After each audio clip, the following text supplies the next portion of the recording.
tick this off. Chris? Just thought that Julie asked about Mo. I mean, there is a precedent, there's no way he suffered that real low in the Champions League final, for example. Did you notice particularly even greater determination for him to come back as he did? Yeah, that's probably rather the direction which is in Mo. He has no real skills for staying down. We are all down from time to time, but he has no real skills. He's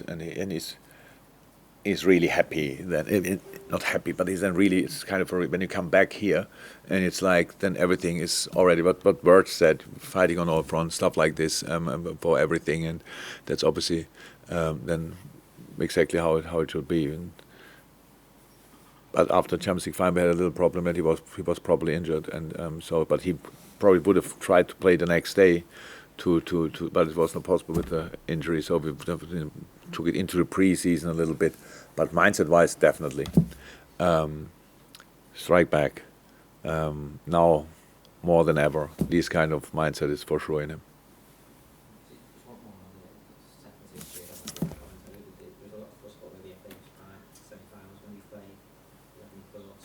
What? Semi-final. The FA semi-final. What about a semi-final? Oh, this wonderful issue that there's no trains, or what? It's one of the most ridiculous stories I ever heard. I heard that they know it since 18 months, and we're not sure what the FA thought, that no club from the Northwest will be part of the semi-finals. I really can't believe that things like this can happen with all the information you have out there. And I heard now the FA, whoever, probably will do it as well, as I put on some coaches on the road. But what is it now? Usually 4.5 hours to London. Yeah, will be then 12 probably, because all the coaches in the same direction. It makes absolutely no sense. So it's a great decision. I'm not sure when we had to decide about, or when they had to decide about when is the semi-finals. I think there would have been probably another weekend between the Champions League games.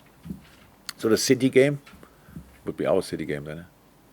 That would be funny. You move the City game for the City game. I don't know, but maybe then on that weekend at least all fans could have gone to Wembley, and now they can't, or get it more difficult.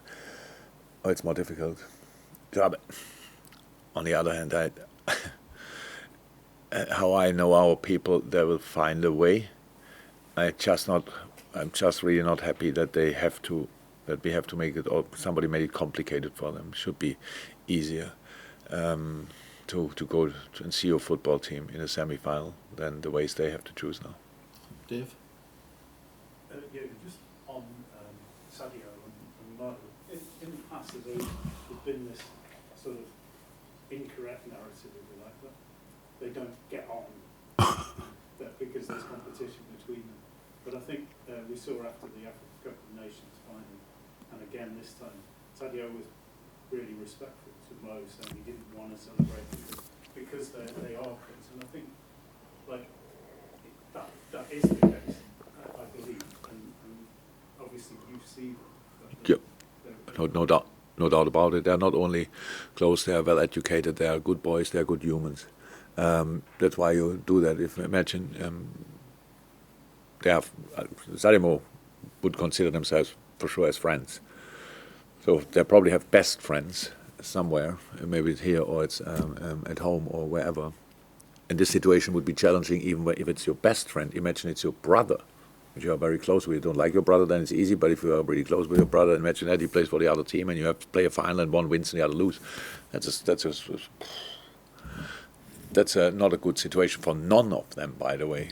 One can then obviously celebrate, but he knows he feels with the other. And I really thought Sadio dealt particularly well with it, to be honest. And I'm sure Mo appreciates that as well. So it's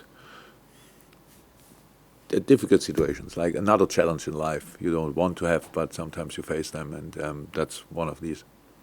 I think if they have a rivalry, it's actually a good competitive. Yeah, that's you play together in a team, and both want to score goals. That's normal, and we want them to score goals. And now there are situations when one doesn't see the other and finish the situation off, and then we can immediately say, "How did that happen? What's the reason for that?" The reason for that, not enough overview. take your head up and you see you can pass the ball. Or the reason is because in that situation he thinks, I put it in here. And then the goalie has the same idea and the ball is not in. And obviously then it's easy to say afterwards, yeah, you pass the ball here and the ball is in. And I have these moments outside, but if I watch the situations back, there's no chance. Then they say, okay, no, it was really difficult to pass the ball and these kind of things. So that's how it is. There's nothing. But from time to time, as human beings, we make wrong decisions. But it's nothing personal. You just want to score a goal, and then you realize a little bit later it was the wrong decision. It has nothing to do with your with any kind of rivalry with any other guy in your own team. It's just the right or wrong decision. Anyone else? Are we done?